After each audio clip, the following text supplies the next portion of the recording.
السلام عليكم ورحمة الله وبركاته. الحمد لله نحمده ونستعينه ونستغفره ونعوذ بالله من شرور أنفسنا ومن سيئات أعمالنا. من يهده الله فلا مضل له ومن يضلل فلا هادي له.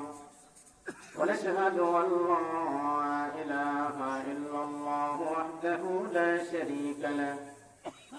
وأشهد أن سيدنا وسندنا وحبيبنا وحبيب ربنا ومولانا محمدا عبده ورسوله الذي أرسل إلى الناس كافة بشيرا ونظيرا وداعيا إلى الله بإذنه وسراجا منيرا.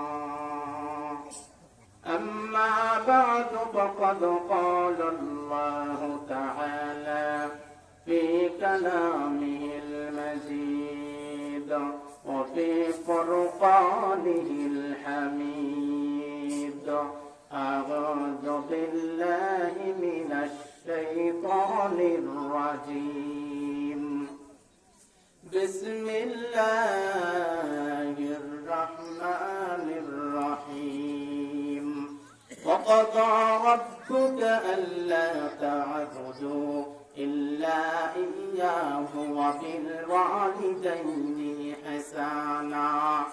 إما يبلغن عندك الكبر أحدهما أو كلاهما فلا تقل لهما أف ولا تنهرهما وقل لهما قولا كريما.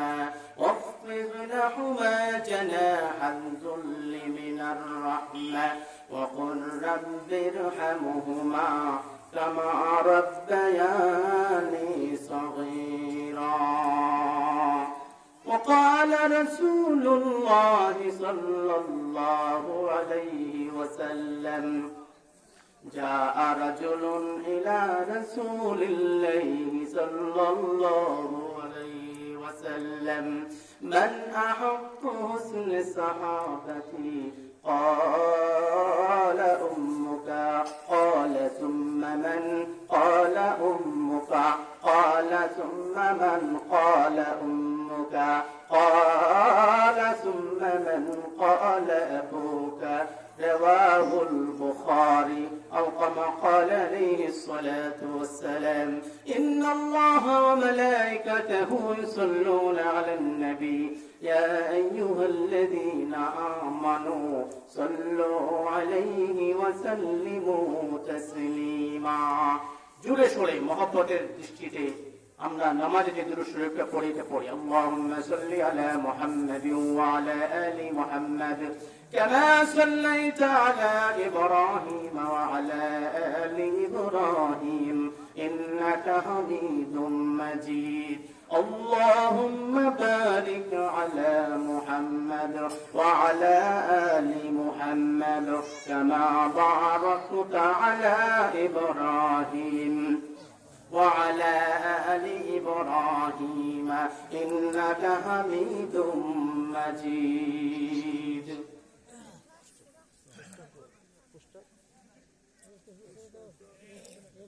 পলাশতলী দড়িপাড়া জামে মসজিদ ও ফুরকানিয়া মাদ্রাসা কর্তৃক আয়োজিত আজকের ঐতিহাসিক ইসলামী মহাসম্মেলনের শ্রদ্ধাভাজন সভাপতি, সামনে উপবিষ্ট মুরব্বী বাবারা, যুবক ভাইয়েরা, কচি ও কাছারা, পর্দার আড়ালে অবস্থানরত অত্যন্ত শ্রদ্ধাভাজন মা ও বোনেরা, সর্বপ্রথম আমরা মহান আল্লাহ রাব্বুল আলামিনের নিকট শুকরিয়া আদায় করছি, যিনি আমাদের সকলকে দুনিয়ার সমস্ত ফিতনা ফাসাদ থেকে মুক্ত করে শারীরিক মানসিক ভাবে সুস্থ রেখে জান্নাতের বাগানে সামিয়ানার ভিতরে কোরআন ও হাদিসের আলোচনা শোনার জন্য আল্লাহ তাআলা আমাদেরকে আসার বসার তৌফিক দিয়েছেন।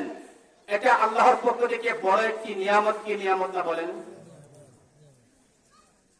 সেজন্যই আল্লাহর যদি নিয়ামত হয়ে থাকে তাহলে নিয়ামতের শুকরিয়া স্বরূপ সকলে একবার অন্তরের অন্তঃস্থল থেকে জুড়ে সুরে বলে আলহামদুলিল্লাহ। আল্লাহ যদি তার বান্দাকে নিয়ামত দেয় আর নিয়ামতের শুকরিয়া যদি আদায় করে তাহলে আল্লাহ তাআলা তার নিয়ামতকে বৃদ্ধি করে দেবেন। আর যদি নিয়ামতের শুকরিয়া আদায় করে তাহলে বান্দাদের কাছ থেকে আল্লাহ নিয়ামত গুলা ছিনিয়ে নেন, কোটি আযাবের মধ্যে গ্রেফতার করেন। কেননা আল্লাহ বলেন লাইন শাকারতুম লাযীদান্নাকুম ওয়া লাইন কাফারতুম ইন্না আযাবী লাশাদীদ। আল্লাহ রাব্বুল আলামিন বলেন আমি যে তোমাদেরকে নিয়ামত দিয়েছি ওই নিয়ামতের শুকরিয়া যদি আদায় করো তাহলে আমি আল্লাহ তাআলা তোমাদের নিয়ামত গুলাকে বৃদ্ধি করে দেব। আর যদি নিয়ামতের শুকরিয়া আদায় না করো তাহলে আমি আল্লাহ তাআলা তোমাদের নিয়ামত গুলাকে ছিনিয়ে নিব। শুধু তা আমি আল্লাহ বলেন ইন্না আযাবী লাশাদীদ, আল্লাহ কঠিন আযাবের মধ্যে গ্রেফতার করবেন বলে নাউযুবিল্লাহ। তাহলে আজকের এই মাহফিল আমাদের জন্য নিয়ামত কি না নিয়ামত বলেন? অবশ্যই নিয়ামত। আমরা যারা আসতে পারেছি আলহামদুলিল্লাহ, যারা আসতে পারে নাই তারা বড় হতভাগা। কেননা আল্লাহ বলেছেন এই মাহফিলটা আজকে এই মহল্লাবাসীর জন্য নিয়ামত। যদি তোমরা এই মাহফিলে না আসিয়া অন্যথায় ঘোরাফেরা করো তাহলে তোমরা নিয়ামতের শুকরিয়া আদান করলা না। আর যদি নিয়ামতের শুকরিয়া আদায় না করা হয় তাহলে আল্লাহ কঠিন আযাবের মধ্যে গ্রেফতার করবেন। সেজন্যই আমি মহল্লাবাসীদেরকে বলবো সারা বছরই তো এলোমেলোভাবে ঘোরাফেরা করেন, আজকে একদিনের জন্য হলেও এই জান্নাতের বাগানে সামিয়ানার নিচে এসে পড়ুন। কেননা আল্লাহর রাসূলের ভাষা ওই মাহফিলটাকে জান্নাতের বাগান বলে ঘোষণা করেছে। আসলে ভূমিকা এবং প্রাসঙ্গিক আলোচনা বলার সময় একেবারে সংকীর্ণ। আমি হয়তো ভাবছিলাম এসার পরে আমার কথা হবে, তাই হুজুরে ফোন করছে আমি আসছি। সময় সংকীর্ণ, আপনারা আমাকে চেনেন জানেন, আমি ওয়াজ করিয়া আপনাদেরকে আমার পরিচয় দিতে হবে না। সম্মানিত উপস্থিতি, আমি পবিত্র কোরআনের সূরাতুল বনী ইসরাঈলের 36 নম্বর আয়াত তেলাওয়াত করেছি। বুখারী শরীফ থেকে একটা হাদিস পাঠ করেছি। যদি আল্লাহ তাআলা আমাকে তৌফিক দান করেন তাহলে এই আয়াত এবং হাদিসকে সামনে রেখে আমলের নিয়তে সংক্ষিপ্ত পরিসরে কিছু আলোচনা আমি করব। আপনারা শুনতে রাখছেন তো ইনশাআল্লাহ? এখানে আল্লাহ তাআলা কি বলেন আমাদেরকে এই কথাটা আমরা শুনবো আমলের নিয়তে, ঠিক আছে তো ইনশাআল্লাহ? তাই আসুন আমরা সরাসরি আলোচনায় ঢুকে পড়ি। আল্লাহ রাব্বুল আলামিন আমার তেলাওয়াতকৃত আয়াতের মধ্যে বলেন ওয়াকাদা রাব্বুকা আল্লা তা'বুদু ইল্লা ইয়্যাহু ওয়া বিল ওয়ালিদাইনি ইহসানা। আল্লাহ বলেন ওয়াকাদা, তোমাদের জন্য আমি নির্ধারিত করে দিয়েছি, ফরজ করে দিয়েছি, ওয়াকাদা রাব্বুকা আল্লা তা'বুদু, তোমরা আমি আল্লাহ ছাড়া আর কারো ইবাদত করবে না, আল্লাহ ছাড়া আর কারো ইবাদত করা যাবে না। আল্লাহ তাআলা এটা নির্ধারিত করে দিয়েছেন, আমি আল্লাহ ছাড়া কারো কাছে মাথা নত করা যাবে না, আমি আল্লাহ ছাড়া আর কারো ইবাদত করা যাবে না। আল্লাহ তা'বুদু, আর কারো ইবাদত করা যাবে না, ইল্লা ইয়্যাহু ওয়া বিল ওয়ালিদাইনি ইহসানা, আমি আল্লাহর ইবাদতের পরে তোমরা তোমাদের মা বাবার সাথে সদ্ব্যবহার করো। বলেন সুবহানাল্লাহ। আল্লাহর ইবাদতের পরে আল্লাহ রাব্বুল আলামিন কি বলতেছেন? ওয়া বিল ওয়ালিদাইনি ইহসানা, তোমরা তোমাদের মা বাবার সাথে সদ্ব্যবহার করো। কি ব্যবহার? সদ্ব্যবহার করো। وبالوالدين إحسانا إما يبلغن عندك الكبر أحدهما أو كلاهما, তোমাদের মা বাবার মধ্য থেকে একজন অথবা উভয়জন যদি তোমাদের কাছে বার্ধক্যে উপনীত হয়ে যায়, কেননা মানুষ বার্ধক্য হলে কাজকর্ম করতে পারে না, শক্তি থাকে না, অসহায় হয়ে যায়, দুর্বল হয়ে যায়। তোমাদের মা বাবা তোমাদের কাছে যখন বার্ধক্যে উপনীত হয়ে যায়, তখন তোমাদের মা বাবার সাথে এরকম আচরণ করিও না। অথবা তোমাদের মা বাবার আচরণে উফেও ওয়ালা তানহারহুমা, উফেও তোমাদের মা বাবার আচরণে, তোমাদের মা বাবার ব্যবহারে তুমি উফ শব্দটাও বলিও না। বলেন সুবহানাল্লাহ। উফেও ওয়ালা তানহারহুমা, এবং তোমাদের মা বাবাকে কি করিও না, ধমক দিও না। মা বাবার সাথে উত্তম আচরণ করো, ভালো আচরণ করো। সুবহানাল্লাহ। এই বার্ধক্য হয়েছে মা বাবা কার জন্য? বলেন আমার জন্য। এই সন্তানকে লালন পালন করার জন্য মা বাবা কত কষ্ট করে জন্ম দিয়েছে। মা 10 মাস 10 দিন গর্ভধারণ করে, এটা তো আমার জন্যই করেছে। এরপরে 2 থেকে 2.5 বছর আমাকে দুধ পান করাইছেন, এটাও তো আমার জন্য করেছেন। 10 মাস 10 দিন গর্ভে ধারণ করতে গিয়া মা বার্ধক্যে উপনীত হয়েছে কি হয়েছে না? 2 বছর 2.5 বছর দুধ পান করাইতে গিয়া মা বার্ধক্যে উপনীত হয়েছে কি হয়েছে না? বলেন উপনীত হয়েছে। এরপরে আপনাকে বড় করছে, খাওয়াইছে, খুঁজাইছে, নিজে না খাইয়া আপনাকে খাওয়াইছে, নিজে না পড়ে আপনাকে পড়াইছে, নিজে দুঃখ থেকে আপনি সন্তানকে সুখে রাখার জন্য চেষ্টা করছে, আপনাকে লেখাপড়া করার জন্য, সন্তানকে মানুষ করার জন্য, সন্তানের মুখে হাসি ফোটানোর জন্য মা বাবা তার সব সুখ এবং আরাম সব বিসর্জন দিয়েছে। শুধু তা নয়, মা বাবার সম্পদটুকু বিক্রি করে সন্তানকে ভালো করার জন্য, সন্তানকে স্বাবলম্বী করার জন্য, সন্তানকে শিক্ষিত করার জন্য মা বাবা শ্রম দিয়েছে তো দিয়েছেই, তোমাকে ভালো লেখাপড়া করার জন্য এই মা বাবা নিজের সম্পদটুকু বিক্রি করে দিয়েছে। তাহলে বলেন তো, এই মা বাবা, আল্লাহ বলেন মা বাবা যদি তোমাদের একজন অথবা উভয়জন বার্ধক্যে উপনীত হয়, আর এই বার্ধক্য উপনীত হয়েছে তো তোমাকে লালন পালন করার জন্য, ঠিক না? ঠিক বলেন। এই তোমাকে লালন পালন করে 10 মাস 10 দিন মা গর্ভে ধারণ করে কত ক্লেশ যাতনা সহ্য করেছে। 2 বছর 2.5 বছর দুধ পান করাইতে গিয়ে মা কত ক্লেশ যাতনা সহ্য করেছে। এরকম ভাবে তোমাকে 6 বছর 10 বছর 20 বছর পর্যন্ত তোমাকে বড় করাইছে, লেখাপড়া করাইছে, খাবার খাওয়াইছে, নিজে না খায়া সন্তানকে খাওয়াইছে।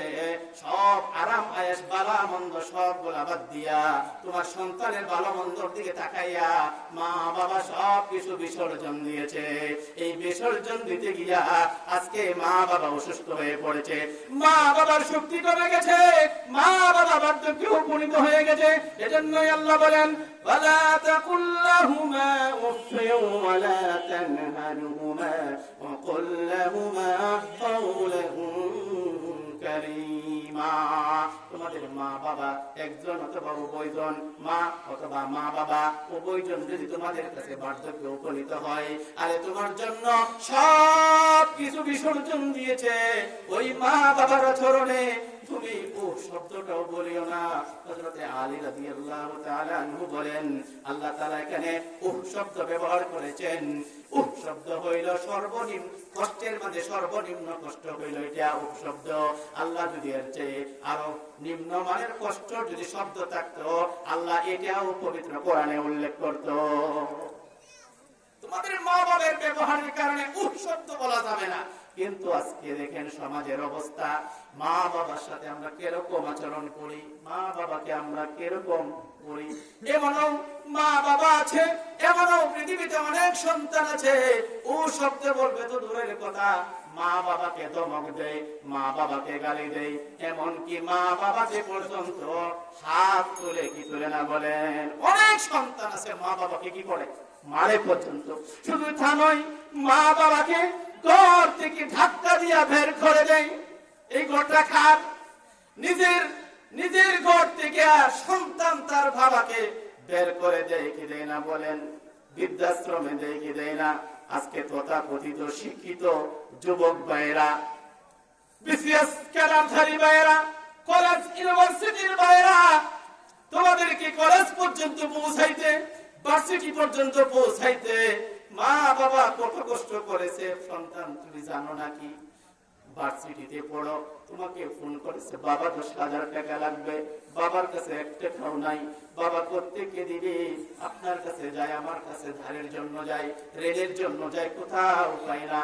শেষ পর্যন্ত জমিনটা বিক্রি কইরা সন্তানের 10,000 টাকা পরীক্ষার ফিস পাঠাইয়া দেয়। 1 মাস পরে আবার ফোন দিল, বাবা তুমি আমার জন্য 20,000 টাকা পাঠাও। বাবার কাছে 1 টাকাও নাই, আরেকটা সম্পদ বিক্রি করে, এভাবে সব সম্পদ গুলা বিক্রি করে করে করে করে তোমাকে লেখাপড়া করাইছে, বিসিএস দেওয়াইছে, তুমি একটা মেয়ের সাথে সম্পর্ক করিয়া বিয়া করিয়া ঢাকা শহরে তুমি তাকে আর চাকরি করো। বাবার খোঁজখবর নেও না, মার খোঁজখবর নেও না। মা বাবা সব সম্পদ বিসর্জন দিয়া তোমার মুখে হাসি ফোটাইছে কিসের জন্য? আমার সন্তান ভবিষ্যতে বড় জ্ঞানী হবে, বড় শিক্ষিত হবে, সরকারি চাকরি করবে, আমার বাবা আমাকে অনেক সুখে রাখবে। এই আশাই তো না, এই আশাই তো মা বাবা সন্তানকে লেখাপড়া করায়। কিন্তু এই মা বাবার কথা যখন সন্তান ভুলে যায়, তখন মার কলিজায় কেমন আঘাত লাগে, কেমন আঘাত লাগে। শুধু তা নয়, ওই সমস্ত শিক্ষিত তথাকথিত শিক্ষিতরা মা বাবাকে ঘাড় ধরে জেল কি করে বাহির করে দেয় এবং বৃদ্ধাশ্রমে কি করে দেয়, পাঠিয়ে দেয়, বৃদ্ধাশ্রমে পাঠিয়ে দেয়। মা বাবা বুড়ি কুটনি বুড়ি হয়ে গেছে, মা বাবা কুটনি বুড়ি হয়ে গেছে, আর শ্বশুর শাশুড়ি আম্মা জান হয়ে গেছে। ঠিক না বলে? মা বাবা কুটনি বুড়ি বুড়া হয়ে গেছে, আর শ্বশুর শাশুড়ি আব্বা আম্মা জান হয়ে গেছে। ঠিক না বলেন?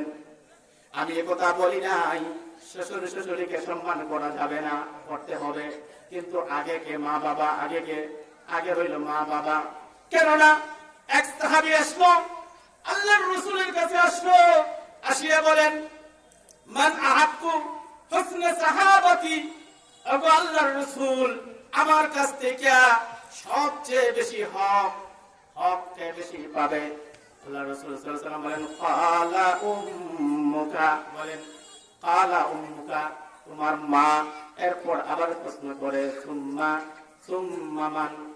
রাসূল সাল্লাল্লাহু আলাইহি ওয়াসাল্লাম বলেন, ক্বালা উম্মুকা। সাহাবী আবার প্রশ্ন করলেন, এরপরে কি আমার কাছ থেকে হক পাবে? আল্লাহর রাসূল বলেন, সুম্মা উম্মুকা। 4 বারের সব সাহাবী বললেন, এরপরে আমার কাছ থেকে বেশি হক কে পাবে? তখন নবীজি বলেন, সুম্মা আবুকা। বলেন সুবহানাল্লাহ। 3 বার বলেছেন কার কথা? কার কথা বলেছেন? মার কথা। 1 বার বলেছেন কার কথা? বাবার কথা। এই কথাটাই সূরা লুকমানের 14 নম্বর আয়াতে বলেন, ওয়া ওয়াসাইনাল ইনসানা বিওয়ালিদাইহি হামালাতুহু উম্মুহু ওয়াহানান আলা ওয়াহানিন ওয়া ফিসালুহু ফি আমাইনি আনিশকুরুলি ওয়ালিওয়ালিদাইক ইলাই আনিশকুরুলি ওয়ালিওয়ালিদাইক। সুবহানাল্লাহ। আল্লাহ সূরা লুকমানের 14 নম্বর আয়াতের মধ্যে ওই যে হাদিসের মধ্যে মার কথা 3 বার উল্লেখ করেছেন, ওই হাদিসের কথা আর সূরা লুকমানের 14 নম্বর আয়াতের কথা বলেন, ওয়াসাইনাল ইনসানা বিওয়ালিদাইহি হামালাতুহু উম্মুহু। তোমার মা বাবা তোমাকে কি করেছে? পেট ধারণ করেছে। কয় মাস? 10 মাস 10 দিন পেট ধারণ করেছে। এটা মার একাই হইল, এটা হইল কষ্ট না বাবা করে? বলেন তো, এটা মার একার কি না? বাবার হাত আছে এখানে? এখানে বাবার হাত নাই, মার হাত আছে। এরপরে মা আরেকটা হক হইল 2 থেকে 2.5 বছর দুধ পান করাইছে। মা দুধ পান করাই, এটা হইল মার আলাদা কষ্ট। আর একটা কষ্ট হইল প্রসব বেদনার কষ্ট। বলেন সুবহানাল্লাহ। প্রসব বেদনা যে কি কষ্ট, এটা ভুক্তভোগী মা ছাড়া পৃথিবীতে আর কেউ বলতে পারবে না।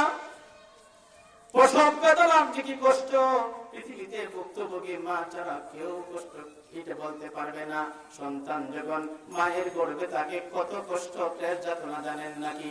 সন্তানের যখন পেটের মধ্যে জান এসে যায়, সন্তান লাড়াছাড়া করে কি করে না বলেন? সন্তান থাপা দিয়ে লাত দেয়, হাত দিয়ে ঘুষি মারে কি মানে না বলেন? যখন সন্তান বড় হতে থাকে, চড়াচড়া বাড়তে থাকে, এরকম ভাবে পা নাড়াচাড়া করে, মার পেটের মধ্যে আঘাত লাগে কি লাগে না? আঘাত লাগিয়া মা পেটের মধ্যে বালিশটা রেখে এইভাবে শুয়ে থাকে। শাশুড়ি মা বলে, বৌমা তোমার কি হয়েছে? লজ্জাই কই না, আমার সন্তান পেটের মধ্যে লাথি দিয়েছে না? বলে না, বলে মা গো আমার কিছু হয় নাই, আমি খারাপ লাগতেছে। স্বামী এসে বলে, ও প্রাণের স্ত্রী তোমার কি হয়েছে? নিজের স্বামীর কাছেও এই ব্যথাটা বলে না কিনো হয় নাই। প্রতিনিয়ত ভাত খাওয়ার জন্য বসছে, সন্তান পেটের ভিতরে লাথি দিছে, ভাত গুলা রেখে মা শুয়া পড়েছে, ওই কাঁধে শোয় ব্যথা, ওই কাঁধে শোয় পেশার ব্যথা, কোনোই ভালো লাগে না, হাঁটতে থাকে, চলতে থাকে। এত কষ্ট করে মা বাবা আপনাকে আমাকে 10 মাস 10 দিন গর্ভধারণ করেছে। এরপরে আপনি যখন দুনিয়ার মুখ দেখবেন, ঘন্টার ঘন্টা বুক চিরা ব্যথা। এই ব্যথা যে কতটুকু ব্যথা জানেন নাকি? আমাদের দেশের দাত্রী যারা আছে, দাত্রী ছিলেন তো, দাত্রী মানে সন্তান প্রসব হওয়ার জন্য মহিলারা লাগে না, দাত্রী। ওই দাত্রীরা কি বলে জানেন নাকি? যখন কোন মহিলার প্রসব বেদনা শুরু হয়ে যায়, ওই দাত্রীরা বলে, দা কুন্তি কোরাল মানে ধারালো কিছু থাকলে এগুলা কোথায় রাখো? দূরে রাখো। কেননা এমন ব্যথা সে অসহ্য হইয়া সে মৃত্যুবরণ করতে পারে কি পারে না বলেন? সেজন্য এগুলা দূরে রেখে দেই। এত কষ্ট 24 ঘন্টা পার হয়ে যায়, একদিন 2 দিন ব্যথা করে, এরপরে সন্তান এ দুনিয়ার মুখ দিকে কিভাবে জানেন? এই সামান্য 3 ইঞ্চি রাস্তা দিয়া 10 ইঞ্চি বাচ্চাটা বাহির হয়ে, এটা সরাসরি আল্লাহর কুদরত এখানে কাজ করে কি করে না বলেন? না হলে পৃথিবীর কোন শক্তি নাই, ওই 3 ইঞ্চি রাস্তা দিয়া 10 ইঞ্চি বাচ্চাটা বাহির হবে।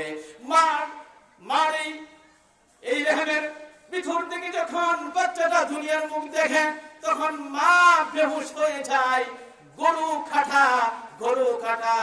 কাটার মতো, গরু জবাই করলে যেরকম রক্ত প্রবাহিত হয়, মার রক্ত প্রবাহিত হচ্ছে, মা বেহুশ হয়ে গেছে। সন্তান দুনিয়ার মুখ দেখতেছে, মা বেহুশ হয়ে গেছে, কোন দুনিয়ার কবর নাই। একটু পরে হুঁশ আসলো, হুঁশ আসার পরে তার কত কষ্ট, এই সব কষ্ট বলিয়া বলেন, আমার সন্তান কোথায়? বলেন সুবহানাল্লাহ। তখন সন্তানটা যখন মার বুকে দেয়, মা উঠতে পারে না, লড়তে পারে না, শুধু চক্ষুগুলা দেখতেছে, আমার সন্তান কোথায়, আমার কোলে দাও। ওই দিক দিয়ে রক্ত বাহির হইতেছে, ওই দিক দিয়ে ব্যথায় কাতরাচ্ছে। তখন সন্তানের মুখ যখন দেখে, আল্লাহর রাসূল বলেন, ওই মায়ের মুখ থেকে, তার শরীর থেকে 10 মাস 10 দিনের কষ্ট, প্রসব বেদনার কষ্ট এক মুহূর্তের জন্য ওই মা ভুলে যায়। বলেন সুবহানাল্লাহ। ঠিক কি ঠিক না বলেন? এটা যদি সন্তানের মুখ দেখে যদি না ভুলতে পারতো, তাহলে পৃথিবীর কোন মা যদি আবার সন্তান প্রসব করতো